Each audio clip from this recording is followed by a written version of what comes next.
DİDI from Sean Wang. It's a coming-of-age film about a teenager's struggles during the flourishing of social media culture. This movie takes place in the year 2008, where we follow DİDI, aka Chris, played by Isaac Wang. He's a 13-year-old pubescent boy who spends his free time skateboarding, sitting on his computer, and hanging out with his delinquent friends. He goes through several relatable teenage struggles, including trying to sway his crush and fitting in with his friends. These struggles mold him into a disdainful teenager, and he becomes completely absorbed by the rebellious culture that surrounds him. So this is a really nostalgic watch for anyone who grew up in the 2000s, but at its core, it's a story about human assimilation. It's about the process of absorbing social data during adolescence and becoming the product of your environment. Being a young teenager, Chris is still an angsty sponge of human behavior. He's still being colored by his peers, who unfortunately have some pretty snotty qualities. Much like the movie mid-90s, this movie paints an authentic portrait of the experience of growing up surrounded by edgy, self-assured skater kids, but in a different decade, of course. This film perfectly captures what it's like being young and discovering your first social scene and obtaining traits from the wrong people. This is probably the best on-screen depiction I've ever seen of arrogant teenage boy culture. Chris and his friends embody pretty much every bad characteristic a teenage boy could have. Chris is incredibly obnoxious, he disrespects his mother and sister, he tells lots of little white lies, and he uses some very regressive language and hate speech. I think this language might lose some viewers. If you grew up in a much more sheltered environment that wasn't so regressive, then the dialogue might be a little bit jarring. But that's honestly what a lot of people's teenage experience was like, stooping to really adverse behavior and then having to work out those kinks later. His clueless behavior is really cringy and ill-advised to any teenagers that might be watching, but in a really charming way, because he's still young and naive. He's still figuring things out. A really nice touch in this movie was the fact that the editor doesn't always cut away from Chris's face when other kids are talking to him. It keeps our focus on Chris and the fact that he's collecting social data from everyone around him.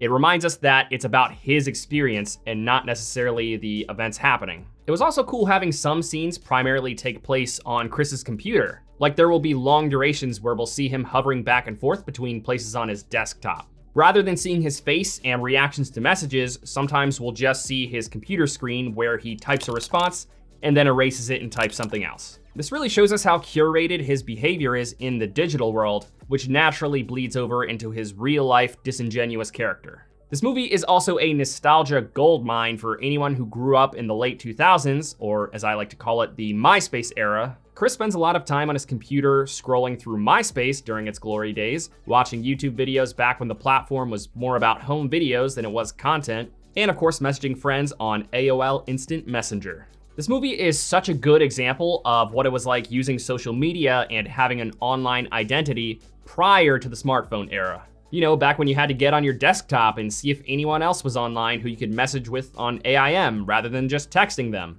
That's an important distinction because as kids, we were still heavily influenced by social media and internet culture back then. But we were a little bit more sociable back then because we couldn't just retreat to our phones anytime that we got bored or anxious. So we still had to be very present and engaging with one another in social situations, and that's captured very well in this movie. In addition to the old internet depictions, this movie really ropes you into the year 2008 with things like Paramore and Emerica merch and crappy technology like camcorders and iPod shuffles. It does kind of feel a little bit like nostalgia bait. For a duration of the movie, it constantly feeds you all these references to the 2000s rather than driving a central story forward. For some viewers, this will likely be the biggest shortcoming of the movie. It does feel a little bit aimless. Chris just doesn't have a clear goal throughout the movie. It's more about his teenage experience as a whole and not necessarily him trying to accomplish a single thing. He does spend some time pursuing his crush Maddie and meets a group of skater kids who he wants to impress with his film chops, but neither feels like the central focus. Despite these two story fragments feeling equally like Chris's biggest goals,